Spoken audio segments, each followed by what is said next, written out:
রাতের বেলা রুটি তরকারি করব বলে ফ্রিজ থেকে ডিমটা বের করে সেদ্ধ বসিয়েছি। এমন সময় কর্তামশাই এসে বলছে পেছন থেকে, গিন্নি একটুখানি বিরিয়ানি করলে কেমন হতো?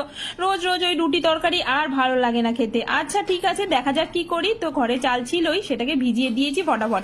আর দেখো 15 মিনিটের মধ্যে চালটা ভিজেও গেছে। এবার এটাকে সুন্দর একটা ভাত করে নেব, ঠিক ওই 80% মতন ফুটিয়ে নিয়ে। তার মধ্যে গরম মশলাগুলোও দিয়ে দিয়েছি। আর ততক্ষণে এইখানে ডিমগুলো সেদ্ধ হয়ে গেছে, সেগুলোকে ঠান্ডা করে ছুলে নিয়েছি। ভাতটাও প্রায় হয়ে এসছে।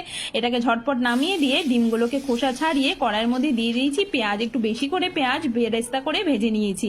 এবার ঝটপট এটা একটা বাটিতে তুলে নিলাম, আর ওই তেলের মধ্যেই নুন হলুদ দিয়ে ডিমগুলোকে দিয়ে দিয়েছি। এটাকে একটু লাল লাল করে সুন্দর করে ভেজে নেব। আর ভাজতে ভাজতেই দেখো কি কত তাড়াতাড়ি হয়ে গেল। ব্যাস এটাকে বার করে নিলাম। এবার ওই কড়াইতেই দিয়ে দিলাম কিছু আলু। আমার বাড়িতে আবার আলু ছাড়া বিরিয়ানি চলে না, তা যেই বিরিয়ানি হোক না কেন। তো ঝটপট করে দেখো সেটাও হয়ে গেছে। এবার তেলের মধ্যে একটু জিরে ফোড়ন দিলাম, চাইলে নাও দিতে পারো। তার সাথে পেঁয়াজ দিয়ে ভাজা করে নিয়ে আদা রসুন বাটা দিয়ে দিলাম। দিয়ে এটাকে ঝটপট নাড়াচাড়া করে দিয়ে দিলাম একটু টমেটো। এটাকেও ভালো করে কষিয়ে নেব। আর কষাতে কষাতেই এর মধ্যে হলুদ গুঁড়ো, লঙ্কা গুঁড়ো, নুন, আর তার সাথে দিয়ে দিয়েছি দেখো বিরিয়ানি মশলা, জিরে গুঁড়ো, ধনে গুঁড়ো দিয়ে ভালো করে মেশাবো। ওপর দিয়ে এই হাফ বাটি মতন টক দই দিয়ে দিলাম। দিয়ে এবার কষাতে থাকতে হবে। এটাকে একদম কম আঁচে করব, কিন্তু একটু জল দিয়ে ভালো করে মিলিয়ে দিলাম। মোটামুটি একটু ভাজা ভাজা হয়ে এসছে। এমন সময় ভাজা আলুগুলো দিয়ে এর মধ্যে দিয়ে দিলাম জল দিয়ে একটু ফুটিয়ে নেব কিছুক্ষণ।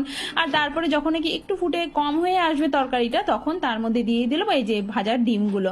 আর একটু নাড়িয়ে চাড়িয়ে নিয়ে আর একটু ঝোলটাকে কষিয়ে নেব। তার উপর দিয়ে এই যে ভাতটা দিয়ে দিলাম, যেটা 80% বানিয়ে রেখেছিলাম। সাজানোর জন্য ওপর দিয়ে বিরিয়ানি মশলা, একটু ডিম, তার সাথে দিলাম বেরেস্তা করা এই পেঁয়াজ কুচি, তার সাথে এই যে একটু স্যাফরন ওয়াটার আর কি, যেটা দুধ দিয়ে ভিজিয়ে রেখেছিলাম। দিয়ে কাঁচা লঙ্কা দিতেই তৈরি হয়ে গেছে একদম গরম গরম বিরিয়ানি। কর্তা মশাই তো একদম চেটে পুটে খেয়েছে।